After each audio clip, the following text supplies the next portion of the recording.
Hey everyone, Laura here. Tanya here. We've been friends for over a decade and worked together for a long time in call centers as agents, quality analysts, managers, and supervisors. In 2018, we started up this podcast to talk about the batshit bonkers bullshit we see and continue to see in our time at work and at home as consumers. This episode, however, is unique. We do these deep dive episodes where we talk about corporate scandals like Enron, scams like Theranos, or even cons like Scientology. This is one of those episodes, so enjoy. Love your faces. Smooches. This call may be monitored and recorded for quality assurance. This job would be great if it wasn't for the fucking customers. We're always this stupid. Did you take lessons? Just calm down. Oh, fuck you! You can't handle the truth. This call may be monitored and recorded for quality assurance. In other words, be nice, asshole. Okay, welcome to another episode of Cures and Cucumber. I'm Laura Mack. And I'm Tanya Edwards. So, today we are finishing up the deep dive into Ross Ulbricht and the Silk Road website and the book American Kingpin, which we started tackling. We recorded the first episode. Just to recap that, he was a Boy Scout, like straight up a Boy Scout. And as an adult, like at one point in the story, he actually gets, it's not poison ivy, it's something else. Mm-hmm. But because he gets that, because he climbed a tree to get a plastic bag that had blown. Oh, for God's sake. Yeah. I'm telling you, it's weird. So he started the website and it's pretty much taken off. So that's kind of where we pick up. That's funny. Oh my God. When there are certain things in here, when I looked through my notes today, I was like, oh my God, that's going to crack Tanya up. That's going to crack. There are certain moments that you're just like, I know for a fact. You're going to be like, what the? Shut up. Oh, I'm still mad that I didn't think of this. I know. Well, yeah. All right. So we left off, I was about to talk about the cops. Now, like I said, the cops at the beginning of the story, you kind of don't really like them. Like in law-abiding citizen. Like you don't want them to win at first, right? First guy was Jared. Jared is a customs agent. And honestly, in this book, he comes across as just a whiny little brat. Like he went to college for 2 weeks. Oh. Walked off campus and never came back because he felt it wasn't for him. Oh. But then was all upset that he couldn't get into the Secret Service or any other government agency because for that, like I don't have a degree, but I understand that some jobs You do have to have some sort of education. Right. Like, hello. But he didn't really seem to understand that.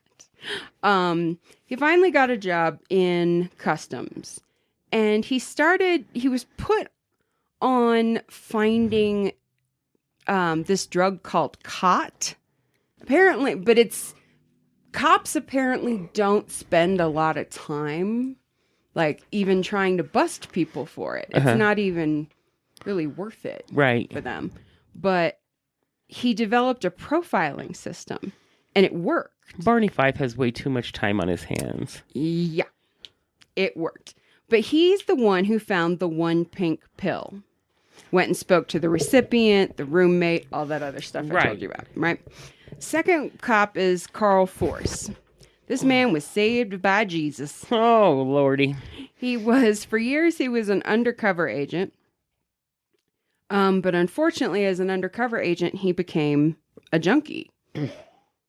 Like, Tanya nearly just spit water out. Okay, so Please. Yeah. Occupational hazard, maybe. Occupational hazard of being undercover. But then he got clean and he got saved by Jesus, and now he's got a desk job. Don't let him near the drugs. Yeah, apparently not. And they put him on this thing. Yeah, obviously he had a lot of experience. Basically, they needed it like Right. talk to him as. Right. But here's the problem. He began chatting directly with Ross Ulbricht as somebody named Knob. That was his undercover name. Knob. I don't know. Fucking doorknob. But here's the problem. Kind of like the undercover thing with him getting addicted to drugs, he started feeling like Ross was making sense. Like, drugs should be legal and this site should be, like, free to... Yeah, I would think anybody who has any sort of addictive personality is not the person you put in any kind of position like the DEA or drug sniffing dogs or undercover cop or anything like that, because You would think. eventually they're going to drink the Kool-Aid. Uh-huh. You'd think. I mean, that was pretty much my... Right. Really? That's who you picked? I get that he's experienced, but seriously. I mean, I wouldn't put me in charge of tacos, because if they were heavily guarded, because...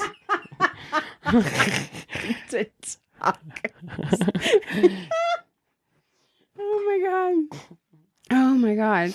So, but eventually he became a double agent. Oh, fuck. He basically told Ross, like, give me $100,000 and I'll tell you what the cops are saying. Oh my god. He doesn't reveal who he is or what his role is. Right. And he ends up having multiple fake personas on the site to talk to him. Right? Oh god. He really did, become his friend. And he even said, you're like family to me. He really was. He seems to take these undercover things a little too seriously, a little too to heart. Exactly. Another cop is Chris Tarbell. This guy I really don't like, but whatever.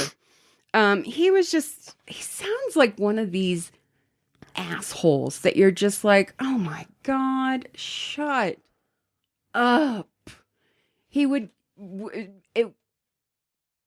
within just minutes of meeting you, he might ask you what he calls the would you rather questions. Uh-huh. And he would ask super gross and inappropriate things.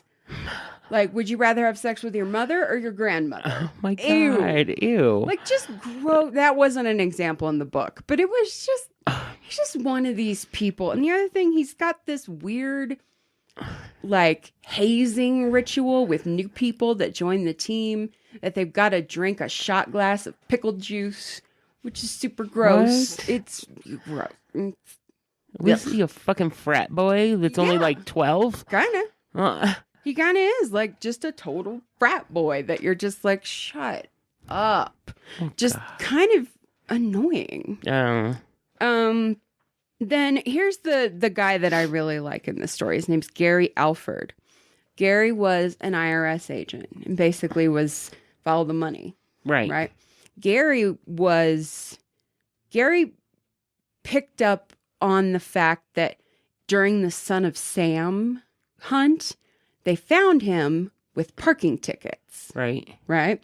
Just simple little mistakes. So he was like, I have to find the digital equivalent to that parking ticket. Something very small. I know it exists. Some tiny little thing that will point me to who this is. Right? Because at this point, this thing has sucked up resources in every single law enforcement group. Oh my god. The CIA, the Baltimore police, the Chicago, it just goes on and on and on. And they're not sharing information with each other, of course. So they're just running in circles, some of them probably. Because they want credit for the bust. Right. And you're like, oh my God, could you knock it the fuck off? Right? So this is the part you're going to love. A few people the friend that Julia told about the site and his friend that helped him initially program the site, who eventually he told, because the guy eventually was like, I don't know what the fuck you're doing. It's freaking me out. You got to tell me. Right. Right. And eventually he traded him, like, he paid him in like mushrooms or something. Oh, fuck. But he eventually told him what he was doing. Uh-huh. But to cover even the few tiny people, Variety Jones suggested basically saying, you sold the site to someone else. Just tell people that. Right. And up until that point, he was known on the site as administrator, right? He changed his name to the Dread Pirate Roberts. Oh, Jesus Christ. Why? Because they felt like, oh, you can transfer that, kind of like how Wesley took over for the Dread Pirate Roberts. Like Oh, anybody. my God. Like, so, yeah, because he's like the fourth one, because now the original is retired, and now I'm going to take over. Get the fuck. Oh, my God, he scared the shit out of me. I'm sorry. Pete. Good Lord. I told Avery he could let him in. Pete. I don't have anything, Pete. Knock it off. Here, Go. go on, bye now. Good Lord. Weirdo. Sorry. And dog losing his Dread mind. Pirate. He changed it to the Dread Pirate you Roberts. wish was probably his fucking password. If you don't know what we're talking about, that's the guy from The Princess Bride. Yeah. Watch The Princess Bride. Yes. And you will understand. You will understand. Thank you for pointing that out. I forget that not everybody has seen that movie. Carlita has not seen I it. know. After all these years of our urging and everything else, and she still has not watched it. We've said this for fucking years, or at least I've said it. Carly is, if that movie was a person, it would be Carly. Yeah. Like, it embodies so much of her. I'm sorry. I don't know she's why never she has seen it. She's never seen it. It's just such a Carly movie, and I don't understand why she's not seen it. I don't like. I think for her understand why. birthday this year, we should sit her down with some drinks and some snacks and make her watch it. That's a good idea. Yes, I like that. Yeah. All right. We have a plan for Carly's birthday. We'll fill her in on it later. Right. So to get away, and at this point he's chatting with Variety Jones, and VJ is, which is the nickname of that for his webmaster, basically. VJ realizes like he's getting overwhelmed and stressed out with the site, and he's like, I think you need to take a break, like, or just go somewhere where you could still work, but you gotta like take a little break. Right. So, and the other thing was he started to, I think this was part of the double agent guy telling him like, you need an escape plan, basically. So what he was trying to do was get citizenship in the Dominican Republic, which apparently is it seems easy, like you can get it for like $75,000. He went to the Dominican Republic to start that plan. During that chapter, they talk about all the things that are overwhelming him. Mm-hmm. And you're like, oh my God, shut the fuck up.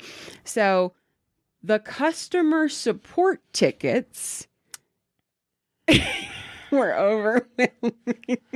That's why he had all these employees to address these, the drugs didn't show up on time, or the site's not working in this way, or whatever. That's why he's got all these employees doing it. Because at a certain point, they're making $250,000 a day on this site. So it's a lot of fucking people. Yeah. Right?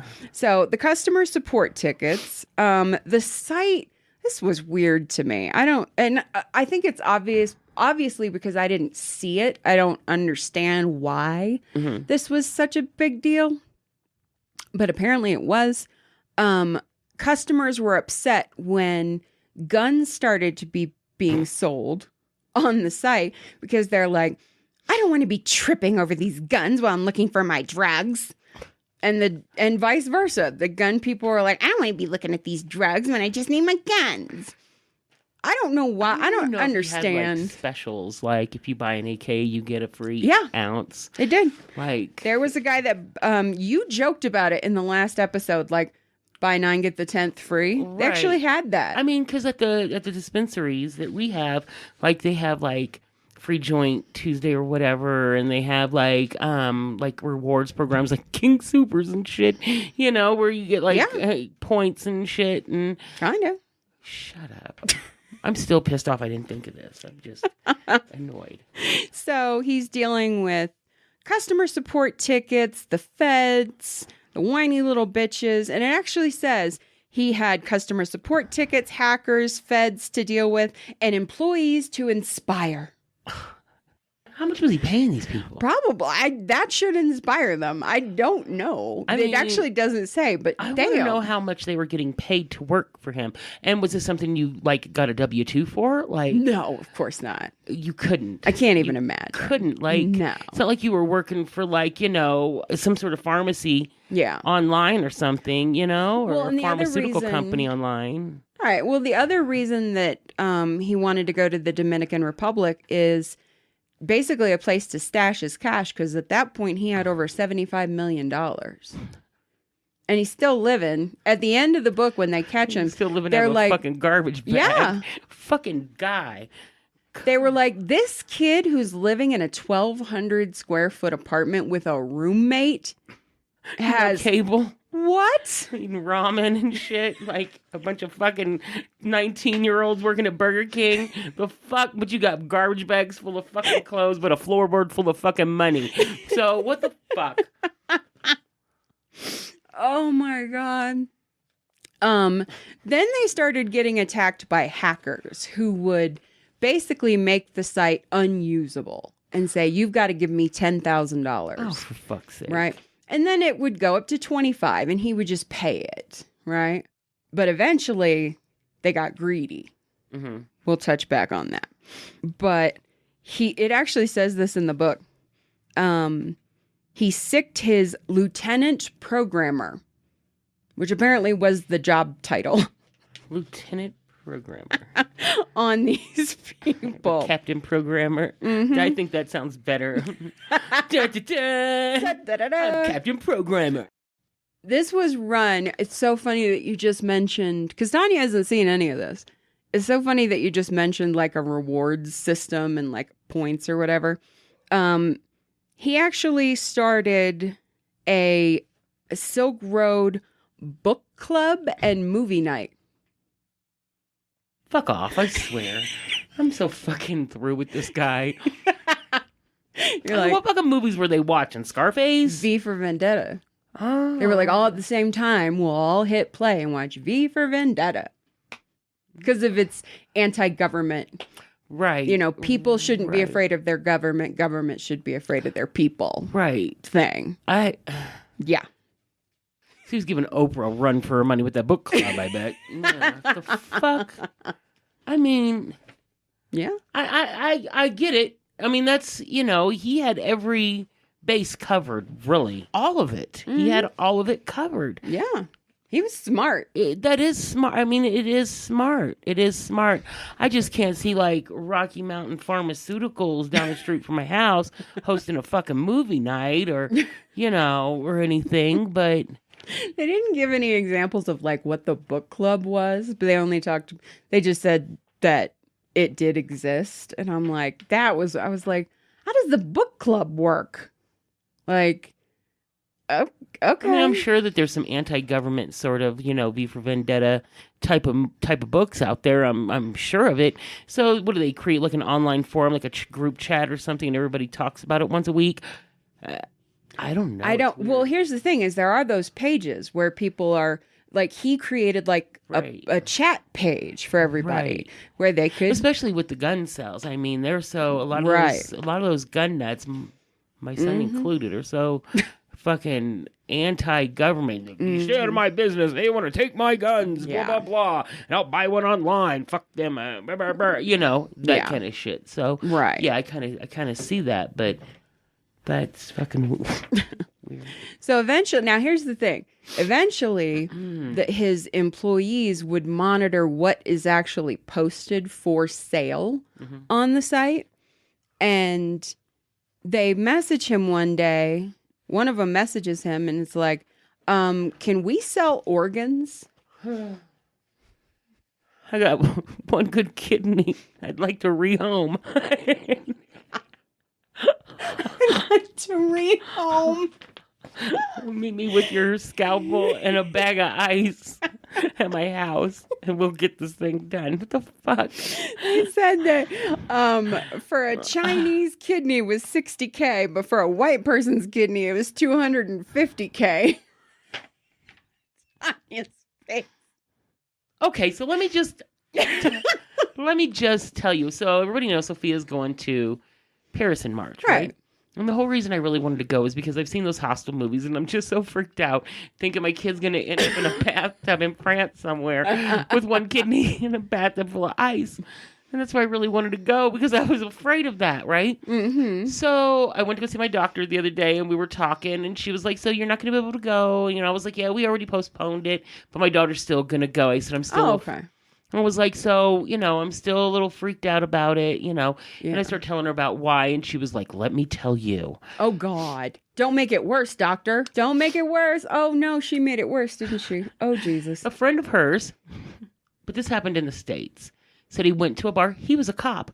Went to a bar, had a couple drinks by himself, woke up the next day in a bathtub full of ice with a big scar on his side. Right. And one kidney. Oh, my God. That happened here in the United States. I was like, oh, thank you. Jesus, thanks for so much, freaking doctor. me out. Yeah, I was like, oh my God. She was like, but she'll be okay. She'll be okay. Oh, thank you. I was about to reference another movie, not Hostel, and I thought, no, I don't want to freak her out even more. I mean, I didn't. Damn. Yeah. Don't make it worse. Yeah. So, I mean, these things happen. So, okay. So you're just going to like sell your own kidneys. You're going to sell other people's body parts. Like I got one good eye over here that, you know. They sold all of it. They sold body parts? Like organs? Like. Yes. This is not a joke. They actually did. What in the hell? But this was on the dark web, though, yes. right?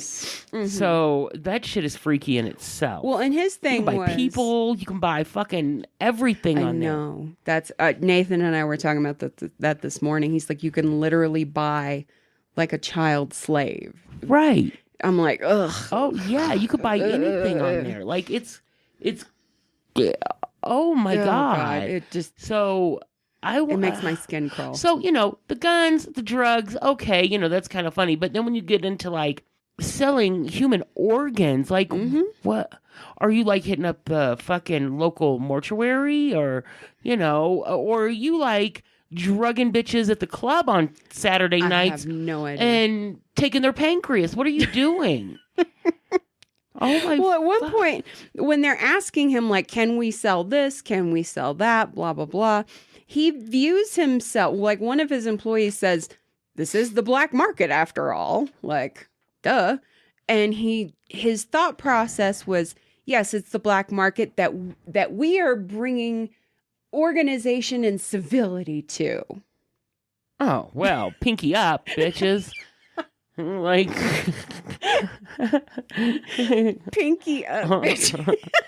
Oh my! What the fuck? Like, oh well, I'm not a fucking monster. Like, I have some class. I use Grey Poupon and whatnot. You know, what the fuck? Oh God! Now, eventually, they actually message him as well, saying, "Hey, can we sell poison like cyanide?" It's just too much. It's just Tanya's like, this guy is exhausting me. All too much. Like, okay, I thought it was a good idea with the drugs, you know? I've said it several times already. I'm kind of mad I didn't think of it.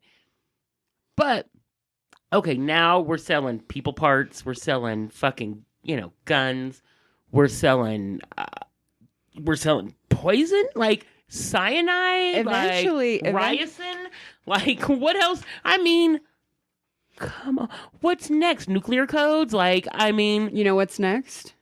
murder for hire. Oh, fuck. This is like a whole goddamn crime family online. Like, Yeah, it was. When I said, like, online he's running this like a business, but it is like like it's I mean, the only crazy. thing that they haven't started doing is scalping tickets to concerts and shit. And like Disney on Ice and shit. Because Disney on Ice. that's like the only thing they're not doing. Oh my God. Yeah, they just kept adding more and more stuff. And honestly, they really had nothing to go on to find him. Like, they could not find him.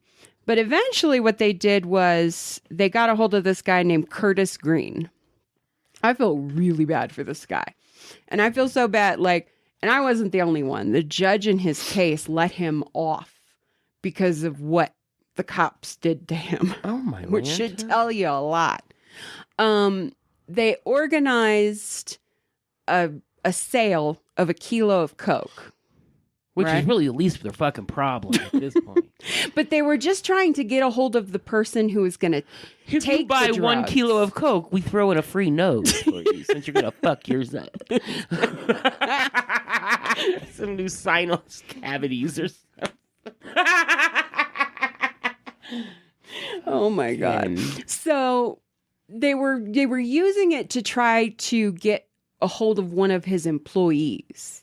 Uh-huh. Right? That was their plan. So Okay. eventually they find this guy who took possession of the drugs who they were delivered to. They scared the fucking shit out of him. And honestly, I mean, it really just seemed to go overboard with the SWAT team. Like, he's walking with a cane and shit. Like, come on. What kind of drugs was he buying though? He was the liaison. He was the middleman between the kilo of Coke, between the dealer and the buyer. Oh, okay. Right? That was all he was doing with it. Oh, okay. Oh, Curtis got hemmed up. Oh, yeah. But they used his credentials, right? 2 of the cops used his credentials to steal the Bitcoins and put them in their own accounts. And then later they figure it out. I mean, you know what though? Cops do it all the fucking time. Oh, I'm sure. You know, like whenever they make a bust or whatever, I'm sure they snatch a few bucks. I'm sure. There's cops out there. I mean, there's movies about it, so Of I'm sure course. it's not something that nobody's ever done. Right. So yeah. So They what's did the it. difference between a Bitcoin, you know, a couple of kilos of Coke, or you know, $50,000 you took off the top? But here's what's fucked up. Somebody figures out that that was taken. Mm-hmm. I can't remember if it's Ross figured it out or somebody in the government figured it out. But these cops who actually stole the money tortured him to try to get him to admit that he had stolen this money. And he was like, "No, I would not do that." So they knew he was telling the truth, but they tortured him anyway. Oh. Like waterboarding him and shit, and like holding his head on. I think they held his head under the water and like for a super long period of time, and then brought him back up and held him down and brought him back up. Like, Oh my god. this is why the judge let him off. She was And like, this is "God an old guy damn, with a cane and shit. yes!" Like, it was so fucked up. Here's the thing that really kills me about this story, and like I said, everybody needs to check out the book because it's got way more details than we're going into. But at one point, he got a lawyer. Apparently, this was the worst lawyer in the country. The reason that they were able to torture him was eventually his lawyer was like, "Yeah, I gotta go," and left in the middle of them questioning him Oh. and just pieced out. And they should have that lawyer disbarred. Thank you. You can't just leave your client like that. Why, you had to get to a soccer game or something? I mean, what the fuck? What was so important? I would like to I want to know what was so important that you had to leave your old-ass client there Yeah. to get tortured Yeah. after they'd already been questioning him for all those hours. Yeah. And you say, you know what, my client has nothing else to say, and you take him fucking with you. Not, you know, I gotta go now. I got reservations. He straight up pieced out. Oh. Was like, okay. Now, eventually, because the Dread Pirate Roberts, they end up calling him DPR. DPR finds out that he stole this with his credentials, right? He puts a hit out on him. Oh. Like he on the site, like he gets somebody to murder him. And they fake his death. Tanya's like holding her head in her hands like, shut up. This is so stupid. And the plot thickens. And the plot thickens. What the fuck? You hired somebody from your site, Dread Pirate Roberts, to kill someone else. And you thought nobody was ever going to catch on to any of this shit. Yeah. That's the thing. You thought nobody was... What year did this happen? This was like 2012, 2011, Oh, you 2012. fucking idiot. Like, it wasn't like it was the beginning of Google, like the first day. Like, you know. The first day And of you Google. just, you fucking did this. Oh, no. Because shit, they were so confused about what to do with the internet back then, they didn't know what to do. But Now, right. Hello. It was, oh my God. You dumbass. so eventually anybody who stole from him, he put hits out on. Like 6 different people. What did he pay them in, like drugs, guns? Bitcoins. Bitcoins? Yeah. All of this is Bitcoins. One of my favorite moments in the book was he was trying to find somebody to kill somebody who had stolen from him. And he actually bitched to them, I got a way better price for my last hit, the last hit that I ordered. Sorry, your coupon's expired, cheap ass. You fucking literally live out of a garbage bag and you have $75 million. Fuck you. It's ridiculous. He eventually, like, part of his escape plan was he ordered like 9 fake IDs from multiple countries just to be able to run. Right. But they were intercepted. So they go to talk to him about it, but they don't think he's DPR. They think he's just a guy who ordered these, right? So they don't really do anything about it from there. They question him and pretty much walk away, right? But they weren't involved in the case. So they weren't super like, and trust me, these cops, this became an all-consuming thing for these cops. They talk about how at the end of every day when they got home, they would log onto their computer and keep it going. Like their work all day, all night. Like it was bad. Oh. Yeah, it became like a super all-consuming thing here. But this is a lot. I mean, you have somebody who basically is gone rogue on society. Like he just has broken every fucking taboo, every rule against what a decent human would do. Yeah. Like on paper, you know, he's the guy who climbs up a tree to get a fucking bag. At one point, Julia and him kind of get back together. And she's found Jesus at that point. And she convinces him to go to church with her one day. They go to church, and then afterwards, she's thinking maybe this got through to him.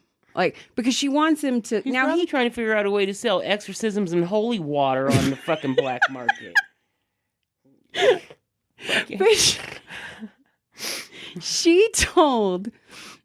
he had told her that he got rid of, like, he wasn't doing the site anymore. But she knew that was a lie. She caught him, right? So when she asked, like, hey, what did you think about the message of the sermon, right? He was like, I think it's nice, and I think that it's great for some people who need the religion. I don't. She actually says, well, how can you tell right from wrong? And he's like, I think about it. I'm like, yeah, that was kind of a stupid question, Julia. Like, how can you tell what's right and wrong? You need religion to tell you that? That should just be something that's... Okay. Yeah, I mean... obviously, he doesn't know difference between right and wrong. Right. But... Right, but God doesn't have to tell me every day not to bash people upside the fucking head at the gas station. God doesn't have to tell me that selling, poison is online wrong. might be a problem. Yeah, I mean, I don't. Yeah. So the cops started to find a few things here and there. But once again, they weren't talking to each other, right? They kind of were, but 9 different investigations going on and nobody knows shit. yeah, eventually they had what they call a deconfliction meeting. Apparently this happens so much between agencies. They have a process for basically everybody getting in a room and work out their differences. Like, Jesus criminy. Now, at one point, he slips up and he accidentally leaves like a little window for them to get a server address, an IP address. And they get the server, one of his servers, right? It was in, I think they said Iceland or the Netherlands. I can't remember. But they get it. And it's just a ton of information, but still does not point To him. to who he is, right? But they do have it. And the name of that server, he named Frosty, right? Okay. Which is important. But they all had access, not all of them, but most of them had access to this server. But the IRS agent, he was still looking for, a tiny little something. Right. Right. He finally decided, instead of trying to figure out what he's doing now, he finally figured out what he was doing back then. Okay. So he did a search for the first ever postings about the Silk Road, thinking that you could find whoever talked about it first was probably the builder, right? Okay. The person behind it. Okay. So he goes out and he finds this account that was started up. And this is a little like round and round and round, but eventually he gets an email address, which initially he used his his Gmail address to start up this account where he would ask questions about programming a site, right? So that's how they got his name. But eventually he changed his email to a fake email, which was frosty@frosty.com. But because they weren't really communicating... They didn't know that was a server. Right. In Iceland or whatever. Yeah. So eventually the IRS agent is the one that kind of pieces this all together. But when he calls the rest of the task force, right, and he's explaining all this because he is convinced that this is the guy. But the problem is they're like, no. Nobody really believed that except for him because he didn't have a computer background. He had a degree in physics. Right. And they felt like this person had to be a computer genius. Right. Right? They just didn't buy it. Plus, he was living in this cheap-ass apartment. They're like, really? This kid living in a 1,200 square foot apartment or a $1,200 a month apartment? With roommates and... Really? This Right. is the guy? Like, nobody bought it. Right? Even the fact that they got from the server, they got an IP address that it turns out Ross Ulbricht lived right around the corner from that cafe, the internet cafe. Right. Like that still, it still wasn't enough. Right. Like nobody believed this at first except for him. But when he starts running everybody through like what he knows, he mentions frosty@frosty.com. And one of the other cops is like, wait, what? What did you just say? And he's like, and he repeats it and they freak out. They're like, oh my God, we've been working this forever. It's consumed our lives. Like Jared, one of the cops, I felt really bad. Like eventually he's so wrapped up in it. He has to maintain this online persona. Like he eventually takes over one of the other employees' accounts, and he always has to be online pretty much unless he's sleeping. He's taking his laptop with him everywhere he goes, including to like his kids' swim meets and stuff. Oh. Other people are, they're glaring at him. Like, but you're just so important. yeah, like they didn't know, Right. obviously. Yeah. Right. But that's how much it consumed them. Right. So the fact that they finally had this name, Right. they were like, oh my God. But the big thing was catching him with his laptop open and unlocked. Because all you had to do was press one button and lock it, and it was now encrypted. Mhm. And there was no way you were going to break it.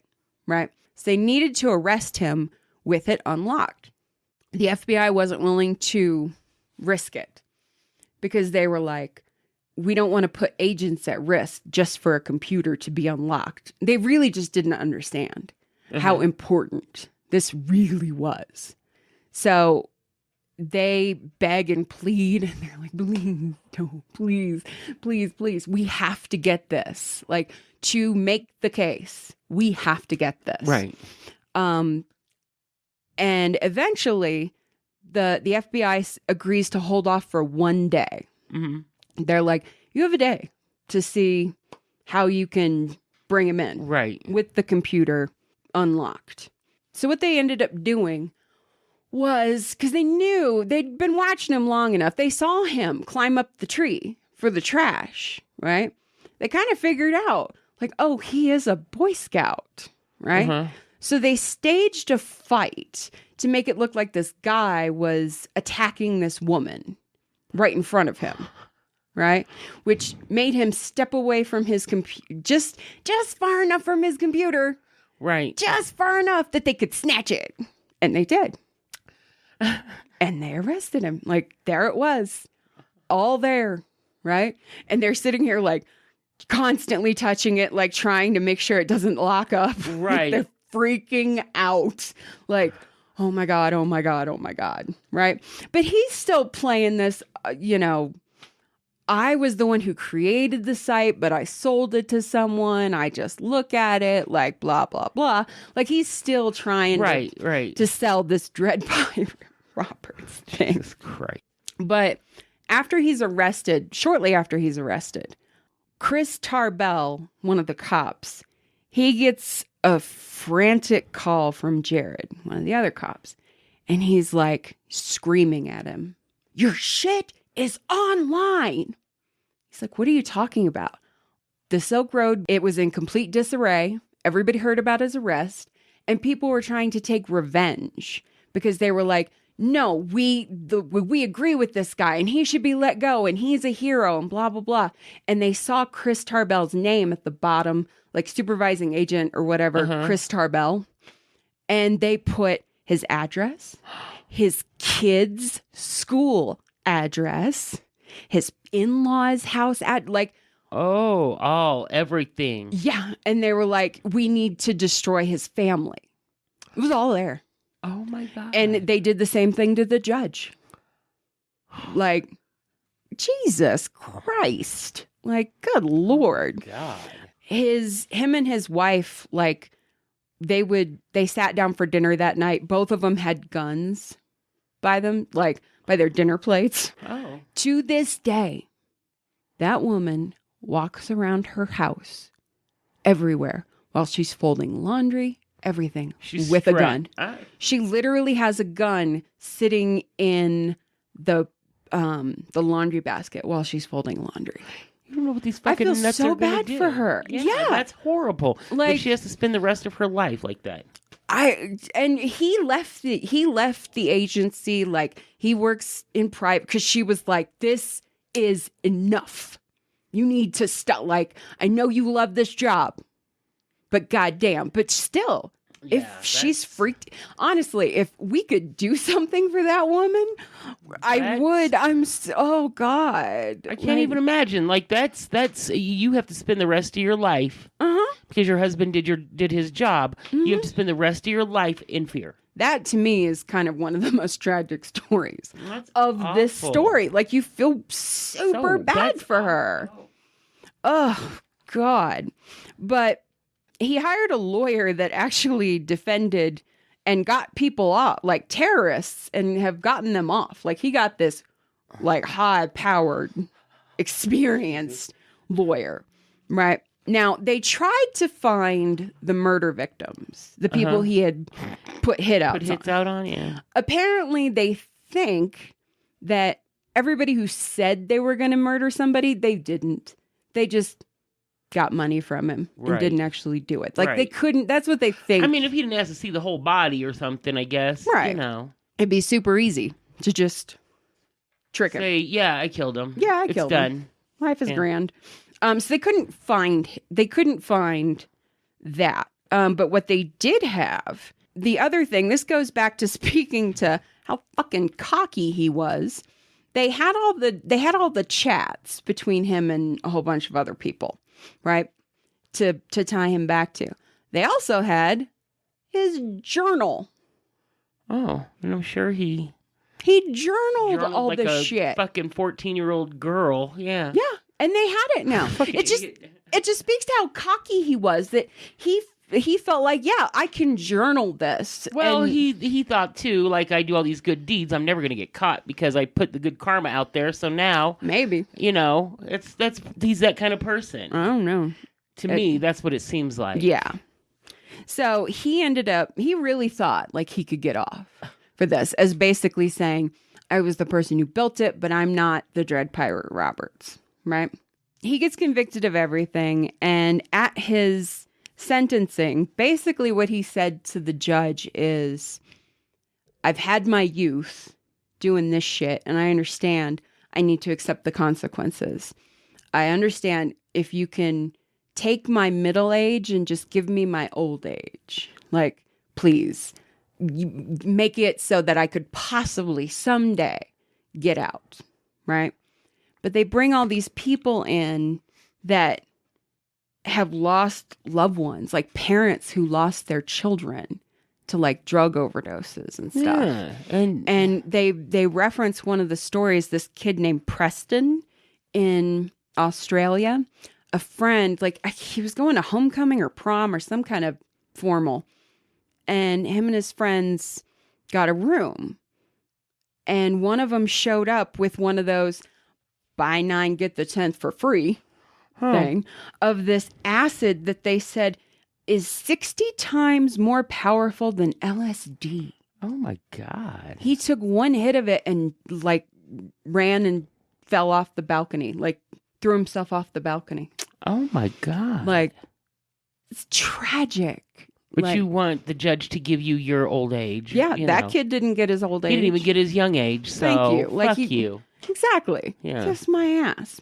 So she gives him 2 life sentences plus 40 years. Damn. Yeah.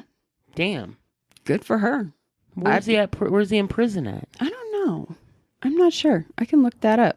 I wonder if he's in like Supermax or something. Oh, I'm sure. I am probably sure. someplace like Supermax. He's gotta be. I mean, I can't even imagine. Yeah. They eventually caught the 2 cops, right? Uh-huh. They ended up getting basically 70 to 75 months in jail, roughly. Like, for stealing government property, right?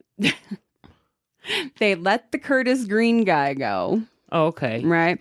She was like, poor Curtis. She Fucking Curtis got really fucked up. bad. Let's see, where is he? Imprisoned in Tucson. Oh. Huh. There you go. Somebody like that they would want to put like in a Supermax kind of situation. I would think.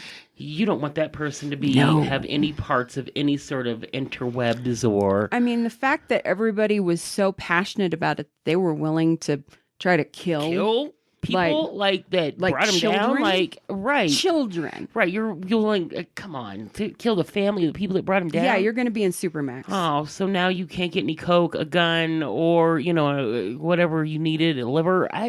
The fuck out of here. Yeah. Oh my God. They eventually. One of the reasons that I thought this was funny. One of the reasons they found the cops. One of the cops was he just as habit, and I can understand why this happened. Just as habit, he signed one of his emails with his name. Because it's just a habit. Oh. He signed it Carl, which was his real name. Uh-huh. Oh. And there was no way. And eventually he realized he did it. And he was like, oh, shit. And he was like, I'm sorry. My name is Carla Sophia. And I'm...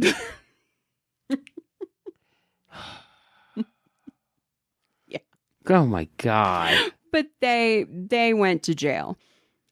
Julia had started a boudoir photo shoot company, which is now one of the most popular in the country. Oh. Right? Called Vivian's Muse is what she calls it. Uh-huh. I actually took a look at, first of all, Julia is gorgeous. Really? This girl. Oh my God. So I'm going to show you a picture of Ross, and then he was punching above his weight class.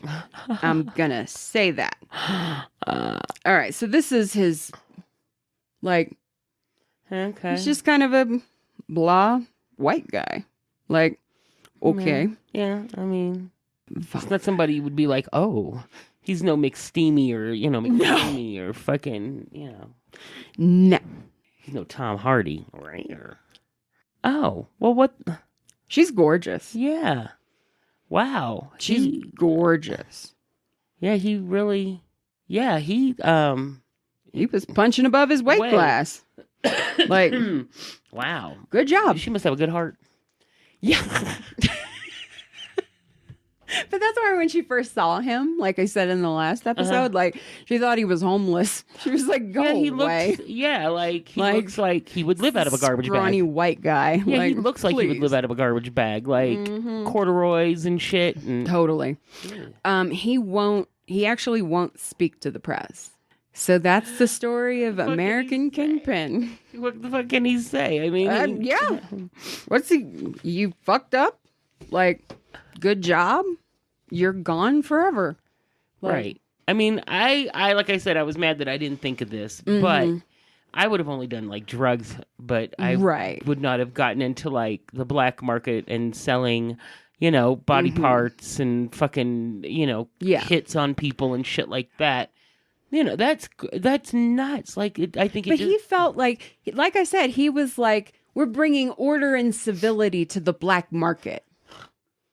This is one of the reasons I picked this as one of the topics. Like, even though it's not he ran it like a business. Like, he treated it like a business. Because that's what the black market's been missing. Order and civility. Because that is the number one complaint whenever I go on the black market to buy those, black pearls or whatever I need. Small. To get that kilo of Coke. to get that new pancreas I've always wanted. Oh my God. I'm just so disappointed by the lack of civility. Oh my God. Pinkies up, bitches. Pinkies up, bitches. I want to get a t-shirt that says Pinkies up, bitches. Tanya just nearly spilled water out. Pinkies up. Pinkies up, bitches. So I've been trying to find our next deep dive that we're going to do eventually. I've started reading a book about the FIFA scandal, which is really interesting. Like, because that is a business. Like, well, I got that book, the whale book. What is it? $1 Billion Whale. I got that, and I'm gonna start reading that. And as soon as I have a downtime. Yeah, tell me if it's good. And I should go back to it. It's still on the package from fucking Amazon. No, I just took it out of a Torrid bag the other day. I was like, "What the fuck is this?" And I was like, "Oh, that's my book." And then I stuck it in the little shelf by my bed. I was like, there we go. You're like, I forgot. I'll read that later. I'll get to that later. I'll get to that in about 2.5 weeks. Like, I mean, So if anybody has any other suggestions, there's a couple other ones that I've started taking a look at. But yeah, we'll definitely do some more of these. But we're going to record one more episode before Tanya has to get out of here. So until next time, I'm Lara Mack. And I'm Tanya Edwards. Love your faces. Smooches. Like what you hear? Rate, review, and subscribe on iTunes or your favorite podcasting platform. And follow us on our Facebook page by searching Q as in cucumber. You can also follow us on Twitter and Instagram by searching QAIC_Lara, LARA, and QAIC_Tanya, TANYA. Don't forget to check out our other show, hosted by me and Jessica James, called The Parent Memoirs. And we want to hear from you. Share your stories by emailing us at qasIncucumber@yahoo.com, and you might just hear your stories on a future episode. Love your faces. This call may be monitored and recorded for quality assurance.